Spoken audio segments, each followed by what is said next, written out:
नमस्कार, बंसल न्यूज देख रहे हैं आप। मैं हूं आपके साथ विजय कुमार पंड्या और आप सभी का स्वागत है हमारी खास पेशकश बहस गर्म है में, जिसमें आज एक मुद्दे पर हम बात करेंगे। वो है कांग्रेस का नया पाठ।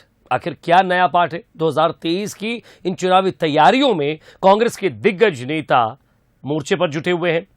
एक और कांग्रेस नेता राहुल गांधी भारत जोड़ो यात्रा निकाल रहे हैं, वहीं एमपी कांग्रेस जन अधिकार रैली निकाल रही है।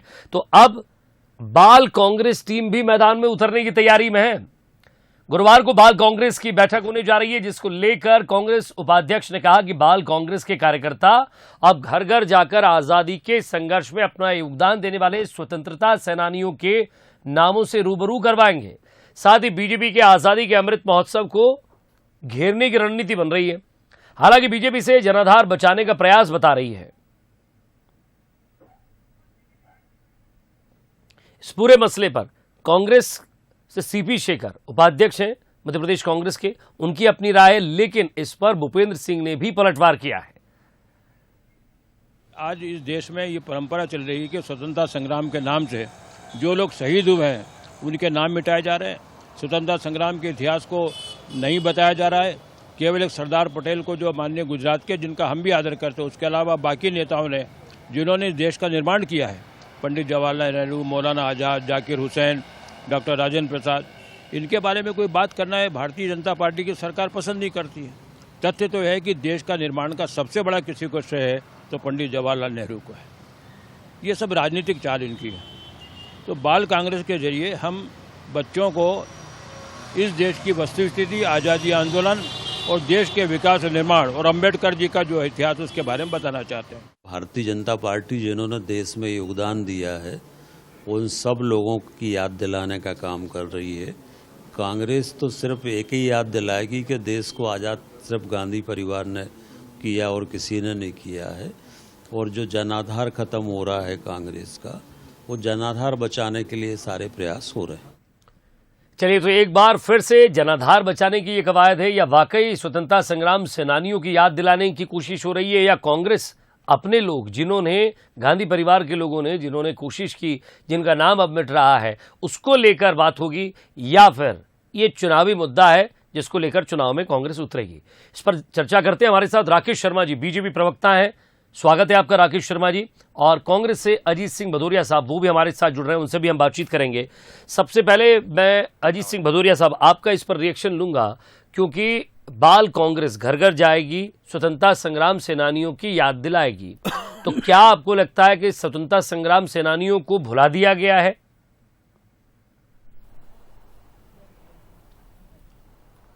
देखिए आदरणीय विजय जी, वर्तमान जो आपका प्रश्न है वो वर्तमान दौर के लिए बहुत प्रासंगिक प्रश्न किया आपने। आज आप अगर देखेंगे तो भारतीय जनता पार्टी के लोग और उनकी सरकार, यहां पर उनकी राजनीतिक स्वार्थ सिद्धि हो रही है, उसके अनुरूप इतिहास और इतिहास के लोगों को चरित्र को प्रस्तुत कर देते। उन्होंने किसने क्या इतिहास में स्वतंत्रता संग्राम में अपना योगदान दिया, अगर वो उनके राजनीतिक एजेंडे पर फिट नहीं बैठ रहा है तो उनकी डर्टी ट्रिक डिपार्टमेंट की टीम उसका चारित्रिक खनन करने में जुट जाती है। और जिन लोगों का योगदान क्षणिक रहा है, या जिन लोगों का योगदान अंग्रेजों के साथ खड़े होकर कंधे से कंधा मिला के डिमोरलाइज उस समय के स्वतंत्रता संग्राम सेनानियों को करने के लिए रहा है, उन लोगों का चारित्रिक को एकदम से इस तरीके से बना दिया जाएगा कि स्वतंत्रता संग्राम इनकी सबसे बड़ी महती भूमिका है। तो आज वास्तव में ये देश में ये दौर चल रहा है। इसीलिए नए युवा पीढ़ी को, जो बिल्कुल एकदम से आ रही है, जिसको आप कह सकते हैं कि 11, 12, फर्स्ट ईयर, सेकेंड ईयर, इस उम्र के लोगों को असली इतिहास की देश में आजादी के लिए और देश के तो बीजेपी कहती है असली इतिहास तो आपने छुपाया है। आपने केवल नेहरू परिवार और इन लोगों को दिखाया है। बीजेपी तो मैं पूछूंगा राकेश जी, यही प्रश्न होता है कि नहीं? देखिए राकेश जी, आज अगर नेहरू मेरा ये कहना है, विजय जी करते हैं आदरणीय विजय जी जी बिल्कुल। अजीत जी रुकिए, मैं राकेश जी का रिएक्शन ले लेता हूँ, फिर आपके पास आता हूँ। देखिए विजय जी, प्रश्न है ना विजय जी, मेरा सिर्फ इतना सा कहना है जी कि सबसे पहले तो आज ये तय होना चाहिए कि जो बच्चे 10वीं 11वीं 8वीं 9वीं में पढ़ रहे हैं उनका भविष्य बनाया जाए, बिल्कुल, या अपनी राजनीतिक रोटी सेकने के लिए उन्हें राजनीतिक भट्टी में झोंका जाए। आज एक तरफ शिवराज सिंह चौहान मेधावी बच्चों को लैपटॉप दे रहे हैं क्योंकि वो मेरिट लिस्ट में आए हैं, उनका भविष्य बनाने के लिए फ्री कोचिंग की व्यवस्था कर रहे हैं, उच्च शिक्षा के लिए पूरा खर्चा राज्य सरकार उठा रही है। एक तरफ हम उनका भविष्य गाड़ने का सपना देख रहे हैं, उनका भविष्य बनाने का सपना देख रहे हैं और शिवराज सिंह चौहान उनका भविष्य बना रहे हैं। दूसरी तरफ कांग्रेस अपनी राजनीतिक रोटियां सेकने के लिए उन्हें राजनीतिक भट्टी में झोंकने का काम कर रही है। इस बात का जवाब कांग्रेस के नेताओं को तुरंत देना चाहिए कि आज ये विषय कितना महत्वपूर्ण है कि जो नौनिहाल अभी पढ़ लिख लें, अपना भविष्य बना लें, वो ज्यादा जरूरी है या कांग्रेस की राजनीतिक रोटी सेकना ज्यादा जरूरी है। दूसरी बात, आप ये बताइए कि ये कहते हैं जो सुविधा भोगी हैं उनको भारतीय जनता पार्टी आगे बढ़ा रही है। सरदार पटेल का नाम कांग्रेस पार्टी के किसी नेता की जबान पे नहीं आता। आज अगर सरदार पटेल जी की गुजरात में भव्य प्रतिमा बनी है और पूरे देश में अगर आज उनकी बात हो रही है, कांग्रेस के पेट में दर्द होता है। टाटिया भील जिनका बड़ा योगदान है आज़ादी के आंदोलन में, अगर उनका संग्रहालय भारतीय जनता पार्टी की मध्य प्रदेश सरकार बनाती है, कांग्रेस के पेट में दर्द होता है। भगवान बिरसा मुंडा जी की जयंती अगर भारतीय जनता पार्टी मनाती है और भव्य कार्यक्रम उसके लिए आयोजित करती है, कांग्रेस पार्टी के पेट में दर्द होता है। मैंने आपको 3 नाम गिनाए, आप ये बताइए इन तीनों का योगदान अगर भारत की आज़ादी के आंदोलन में नहीं है क्या? पर कांग्रेस पार्टी किसकी बात करेगी? अभी शिवशेखर शुक्ला साहब जो कांग्रेस के वरिष्ठ नेता हैं वो कह रहे थे सबसे ज्यादा नेहरू जी का योगदान है। ये गांधी जी को भी भूल जाते हैं। एक तरफ महात्मा गांधी की बात करते हैं कांग्रेस पार्टी के नेता, पर अपनी बाइट में सोनिया गांधी और राहुल गांधी को तेल लगाने के लिए, उनकी चरण वंदना करने के लिए गांधी जी को भी एक तरफ खड़ा कर देते हैं। कहते हैं सबसे बड़ा योगदान नेहरू जी का। क्या योगदान है नेहरू जी का? आज तक बताया कांग्रेस के किसी नेता ने? नहीं तो मैं बताता हूं। चलिए, मैं आपका रिएक्शन ले लिया। मैं अजीत जी के पास जाता हूं। अजीत भदौरिया साहब, ये भारतीय जनता पार्टी के कार्यालय में कोई मीटिंग नहीं हो रही है। सुनिए, मैं आपको बताऊं, पहले तो मैं निंदा करता हूं इस तरीके के घटिया शब्दों का उपयोग भारतीय जनता पार्टी के प्रवक्ता कर रहे हैं, तो ये अत्यंत निंदनीय, और खास तौर से एक महिला के बारे में, महिला राजनेत्री के बारे में मैं इसकी निंदा करता हूं। दूसरी चीज, संत सीपी शेखर साहब ने 1947 के बाद के परिदृश्य में आदरणीय नेहरू जी का नाम लिया है।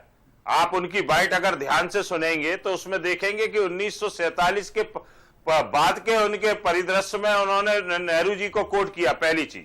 दूसरी चीज, आप सरदार पटेल को मूर्ति तो बना रहे हैं, पर वो सरदार पटेल ने जो आरएसएस पे बैन लगाया था उससे गलवैया कर रहे। अरे उनकी नीति रीति भी तो अपनाइए आप। अगर सरदार पटेल आपको केवल सिर्फ दिखावे के लिए आडंबर करना है, उनकी नीति रीति जो महान स्वतंत्रता संग्राम सेनानी रहे उनको मानना नहीं है। आदरणीय विजय जी, जैसा 60 साल तक भदौरिया साहब 60 साल तक आपकी भी सरकार रही, आप केंद्र में भी आपकी सरकार थी, आप लगा देते आरएसएस पर बैन। आज सवाल पूछ रहे हैं। दूसरी बात ये कि आप जहां भी देखेंगे, मैं एक सवाल आपसे पूछना चाहता हूं, हर शहर में गांधी चौराया होगा, हर शहर में नेहरू के नाम से कोई ना कोई चीज होगी, इंदिरा गांधी के नाम से कोई चीज होगी ही होगी।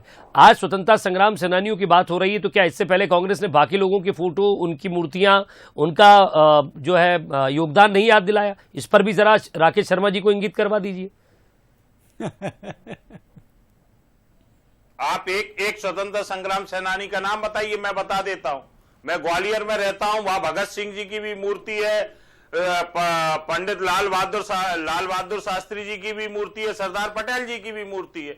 ऐसे अनेकों जगह, अनेकों शहर है जहां पर लगभग सारे स्वतंत्रता संग्राम सेनानी। पर आज जो बैनर बना ना, उसमें नेहरू जी की तस्वीरें, इसलिए वो राकेश शर्मा जी सवाल पूछ रहे हैं। शैक्षणिक संस्था, मेरा निवेदन सुनिए, मैं आपको इसलिए बैनर का संदर्भ, बाल कांग्रेस का संदर्भ से पंडित जवाहरलाल नेहरू का जो बच्चों के प्रति जो स्नेह था उससे उसको तारतम्य है। पर सर, ये जो उम्र नजर आ रही है ना भदौरिया साहब, मैं माफी चाहूंगा आपसे, बड़े अदब से पूछना चाहता हूं, ये जो उम्र नजर आ रही है, ये उम्र जो है, या तो 1-2 बच्चे इसमें से वोट देने लायक है, या 6 महीने बाद वो वोट देने लायक हो जाएंगे। तो अभी उस युवा टीम को इकट्ठा किया जा रहा है क्या? देखिए, बाल कांग्रेस जाएगी और स्वतंत्रता संग्राम सेनानियों के बारे में बताएगी, ये कोई सामाजिक कार्यक्रम तो है नहीं। कोई ना कोई तो राजनीतिक उद्देश्य इसका होगा ना सर।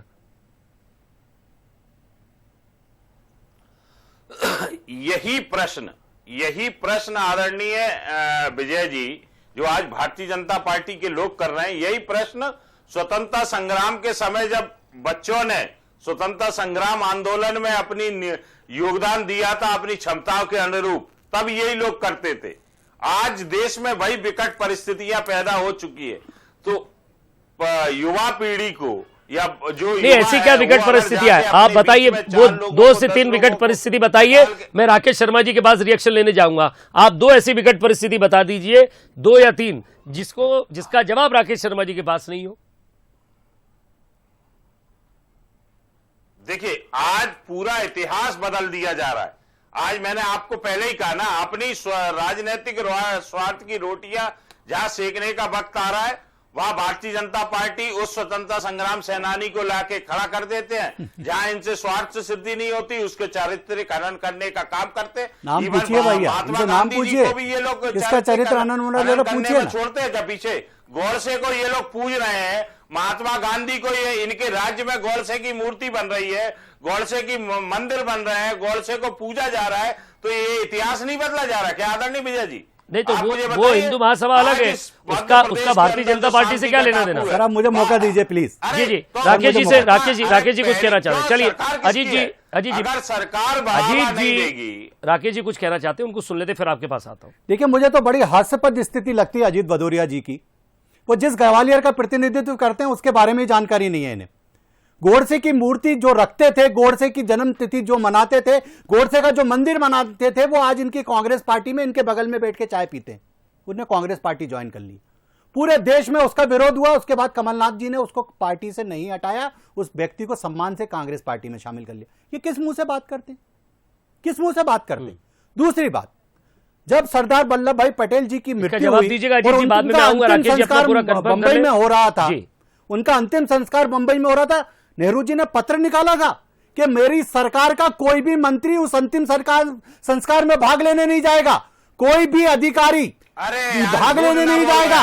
उनकी जो गाड़ी है तुरंत जब्त की जाए और उसको सरकारी कार्यालय में खड़ा किया जाए। इतनी, अरे ये सब रिकॉर्ड में है। शर्म करो, शर्म करो। गोडसे के चरण वंदना करने वालों को अपनी पार्टी में शामिल किया कि नहीं किया, इस बात का जवाब दे दो। कहाँ के हो तुम? मुझे लगता है डिबेट कहीं और जा रही है। नेता ग्वालियर का है कि नहीं? मैं राकेश जी आपसे ये जानना चाह रहा हूँ वो यही है कि मैं आपकी टीम से आग्रह करूंगा। वो कह रहे हैं आपने इतिहास बदल दिया। जी आप बहुत वरिष्ठ पत्रकार। देखिए, मुझे अरे एक सर, बात मैं का इतना जवाब वरिष्ठ नहीं दिलाइए। हूँ आपके आगे। आप एक बात का जवाब दिलाइए, इनको चुप कराइए और मेरी बात प्रश्नों के जवाब। मैं ये कह रहा हूँ कि आप दोनों अगर एक दूसरे की बात सुनेंगे तो डिबेट अच्छे से चल पाएगी। अजीत जी रुकिए, राकेश जी रुकिए, मैं आप दोनों को रोक रहा हूँ। एक एक करके जवाब देंगे, एक एक करके बात करेंगे। मैं आपसे पूछ रहा हूँ, मैं राकेश जी आप अपनी बात कंप्लीट कर लीजिए, मैं अजीत जी के पास जाऊंगा। आप अपनी बात कंप्लीट कर लूं। एक सेकंड में अपनी बात कंप्लीट कर लूं। मैंने जो 3 बातें गिनाई हैं, वो जो नेहरू जी के पर्सनल सेक्रेटरी हैं उनकी किताब में है, वो पूरा, और वो पूरे पत्र हैं, बाकायदा सरकारी पत्र व्हाट्सएप कर दीजिएगा डिबेट के बाद। इसलिए इसमें ये नहीं कह सकते मैं झूठ बोल रहा हूं। दूसरी बात, इस बात का जवाब दिलाइए कि जो गोडसे का मंदिर बनाते थे, जो गोडसे की मूर्ति लगा रहे थे, जो गोडसे की पूजा कर रहे थे, वो आज कांग्रेस पार्टी में शामिल हुए कि नहीं हुए? तीसरी बात, इनका जवाब दिलाइए कि आज अगर टांटा भील और बिरसा मुंडा जी की बात अगर भारतीय जनता पार्टी कर रही है तो इनको तकलीफ क्यों हो रही है? आप मुझे बताइए कि राजीव गांधी को कब भारत रत्न मिला और सरदार वल्लभ भाई पटेल को कब मिला? दोनों में अंतर देख लीजिए। कितने समय बाद, मरने के बाद सरदार वल्लभ भाई पटेल को भारत रत्न दिया जाता है और राजीव गांधी को कब दिया जाता है? अगर मैं कहता हूं कि पूरी कांग्रेस पार्टी गांधी परिवार की चरण वंदना कर रही है, तो इस दोनों सवालों के जवाब दिलवा दीजिए कि सरदार वल्लभ भाई पटेल को कब भारत रत्न दिया गया? वो व्यक्ति जिसने इस देश को एक करने का काम किया, उसको कब भारत रत्न दिया और राजीव गांधी को कब दिया? ये इस डिबेट में पता है राकेश जी और अजीत जी, ये बच्चों को पढ़ना पड़ेगा।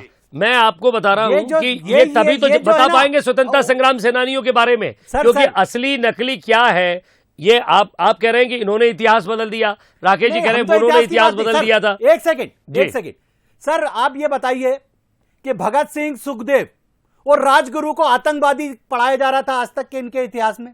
अगर हमने उनको स्वतंत्रता सेनानी घोषित कराया तो गलत करा क्या?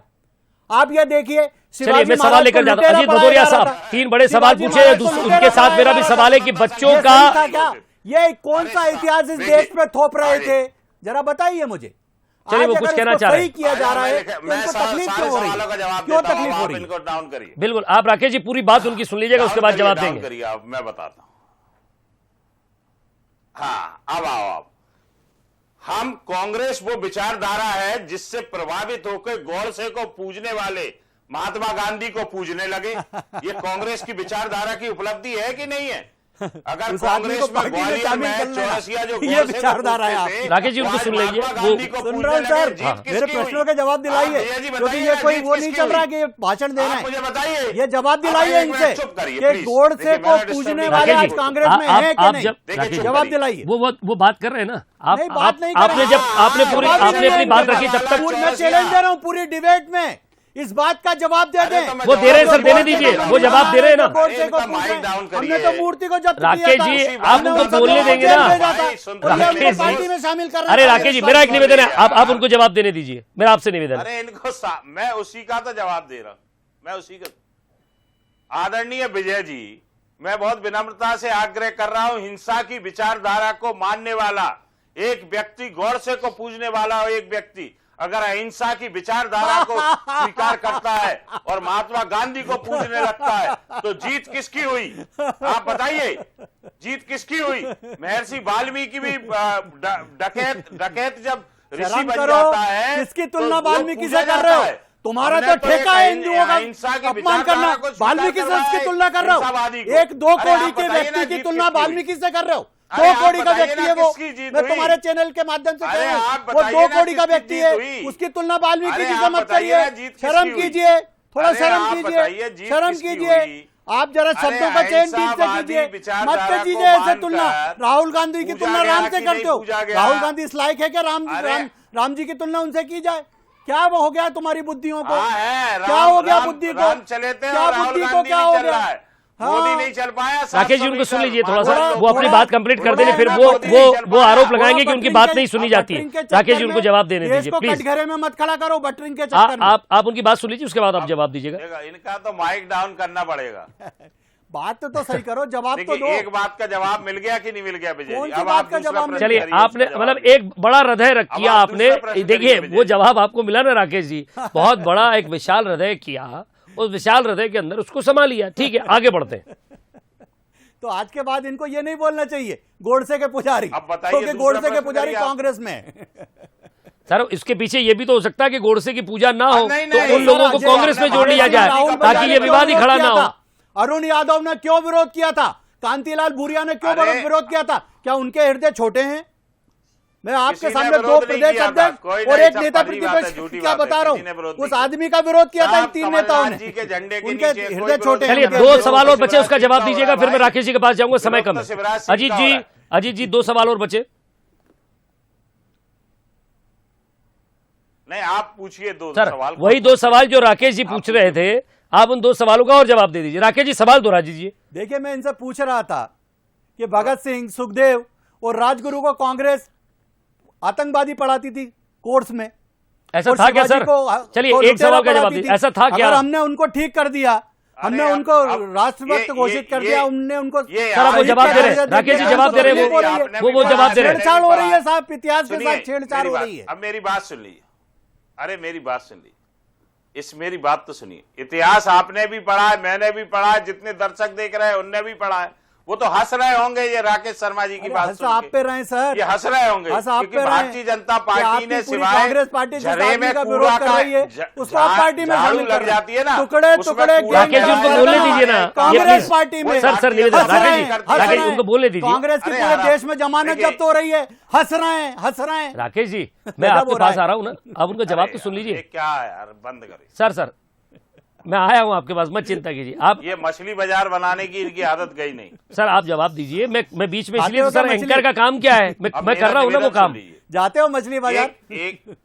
सर भदौरिया है, अहिंसावादी गांधी जी के चेले मछली बाजार जाके मछली खाते जाते हैं ना, क्योंकि अटल जी ज्यादा खाते थे इसलिए ये बता रहे कि मछली अरे आप बाजार ये में कहा खाते सर हैं। ये खाते थे मछली। अरे अटल जी का तो सर फेवरेट था। ये दो रेड बुद्धिजीवियों के वाइन बीच मछली। डिबेट हो रही है, कहाँ मछली और ये सर ये क्या तो सर क्या कर शुरुआत रही है? ये कर रहे हैं, मैं तो नहीं नहीं, चलिए डिबेट की बात देखिए, इससे कर रहा परे हूं, जाते जवाब नहीं हैं, दे पा रहे हैं। जनता सुन रही सुनने है। की क्षमता नहीं है। चलिए इस डिबेट का जो एक ग्रेविटी है वो बनाए रखेंगे। अजीत भदौरिया साहब, मैं आपके पास आ रहा हूं, जवाब दे दीजिए, फिर मैं राकेश जी के पास जा रहा हूं। देखिए, एक कहावत है आदरणीय विजय जी की, झरे में कूड़ा हमारे यहाँ, मतलब जो साफ सुथरी जगह हो जाए वहां पे कुछ भिन्न संतोषी लोग कूड़ा फैला जाते हैं।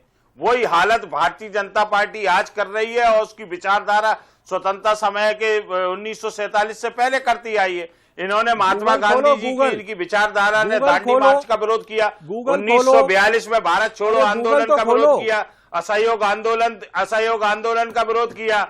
इन्होंने हमेशा अंग्रेजों के साथ खड़े होकर महात्मा गांधी जी को डिमोरलाइज करने का काम किया। वही काम ये लोग आज कर रहे हैं। देश में जो विकास का अजीत भदौरिया जी, अब राकेश जी, वो प्रगति के रास्ते को, उनका कहना है कि आपने इतिहास बदला, आपने चीजें डिस्टर्ब की, आपने गड़बड़ की हैं, अब उसे ठीक करने के लिए इन बाल युवाओं का, युवा तो बाद में हो जाएंगे, वो तो बाल ही है, उन बाल कांग्रेस का वो प्रयोग कर रहे हैं। इस्तेमाल नहीं कहूंगा क्योंकि उनके साथ जोड़ने की वो कोशिश कर रहे हैं, और ये बाल कांग्रेस वहां जाके बताएगी कि ये बीजेपी ने बदल दिया। ऐसा ही है ना सर अजीत भदौरिया साहब? विजय जी, पूरा जीवन महात्मा गांधी ने, असली इतिहास ये है। चलिए असली इतिहास बता रहे हैं। राकेश जी जवाब दे दीजिएगा। उनको चुप तो कराई, मैं चलिए राकेश जी, विजय जी 3 झूठ बोले। मैं आपको समय दे रहा हूँ ना, अजीत जी आपके पास आऊंगा। राकेश जी जवाब दे दीजिएगा। विजय जी, पूरा जीवन महात्मा गांधी ने अंग्रेजों के खिलाफ लड़ाई लड़ी। देश से अंग्रेजों को भगाने के लिए उनने अनशन तक किए, पदयात्रा तक की, और कांग्रेस पार्टी के एक युवराज एक विदेशी महिला को अपनी पत्नी बना के ले आए। गांधी जी की आत्मा बहुत दुख रही है। कल बता रही थी रात में मुझे कि मुझे बहुत दुख होता है इस बात से। दूसरा युवराज जो आजकल सड़कों पे निकला है, कभी पीठ पे बेल्ट मारता है, कभी बकरे को कंधे पे रखता है, कभी दौड़ के बस पे चल जाता है। जरा अजीत भदौरिया से पूछो मध्य प्रदेश में कौन सी नौटंकी दिखाएगा वो, पूछिए तो। ये जो नौटंकी चल रही है पूरे देश में, अब ये मध्य प्रदेश में आके राहुल गांधी कौन सी नौटंकी दिखाएगा, पूछिए तो जरा। एक व्यक्ति जो किसी बात का तो जवाब देंगे। ये एकदम खोखलाए हुए मेरी बातों को झूठा घोषित कर रहे हैं। हिंदू धर्म का परिवर्तक। सर मैं ये कह रहा हूँ राकेश जी, उनकी बात का जवाब दीजिए ना। आज तक नेहरू जी के पत्र इस पे दिखाई देंगे, सरदार वल्लभ भाई पटेल का अपमान इस पे दिखाई देगा, और कौन क्या पढ़ाता था वो इस पे दिखाई देगा। जरा अगर जैसे पढ़ने का समय नहीं है, मुझे तो लगता है कि जो बालक अभी जो जुड़े होंगे ना कांग्रेस के इस कार्यक्रम से, वो ये देख रहे होंगे तो भ्रमित हो जाएंगे कि आखिर बताना क्या है। अरे तो इसीलिए तो ना, इसीलिए इस भ्रम को ही तो दूर करना है। ये महात्मा गांधी जी का ये चारित्रिक पतन करते हैं। 3259 दिन जेल में अपना जीवन काटने वाले पंडित जवाहरलाल नेहरू का ये लोग चारित्रिक हनन करने का प्रयास करते हैं। तो एक ओएसडी मिला था जेल में, उसके बाद लगातार किताब लिखने का पूरा मौका दिया जाता था, उसके बाद पंखे वहां लगे हुए थे, कपड़े फ्रांस में धुले जा रहे थे। ऐसी जेल की सुविधा सबको मिलती जितने बेचारे काला पानी में थे, जिनने पूरा जीवन काला पानी में निकाल दिया। और लेडी माउंटबेटन के साथ सिगरेट पीते, बीड़ी पीते, ये फोटो किसके रहते थे, ये तो पूरी दुनिया देखती है। अब मैं चरित्रहनन कर रहा हूँ, मैं चरित्रहनन। भैया जरा लिमिट में रहिए। आपकी पोल खुल रही है, आपके मुंह से, आपके मुंह से आपकी पोल खुल रही है, मेरा कुछ नहीं हो रहा। पूरे देश में चलिए सवाल ये था कि स्वतंत्रता सेनानियों से रूबरू करवाया जाएगा, तो ये बच्चे जो आज जुड़ रहे हैं वो आगे क्या वाकई जो कांग्रेस बताएगी वो इतिहास लेकर आगे बढ़ेंगे, या वाकई उन्हें शुद्ध इतिहास पढ़ाया जाएगा? इस पर भी हम फोकस करेंगे, इस पर भी हम बात करेंगे। आप दोनों का बहुत बहुत शुक्रिया हमारी इस खास चर्चा में जुड़ने का। बहस गरम में अगले दिन फिर मिलेंगे, फिर कोई मुद्दा होगा जिस पर हम बात करेंगे। नमस्कार।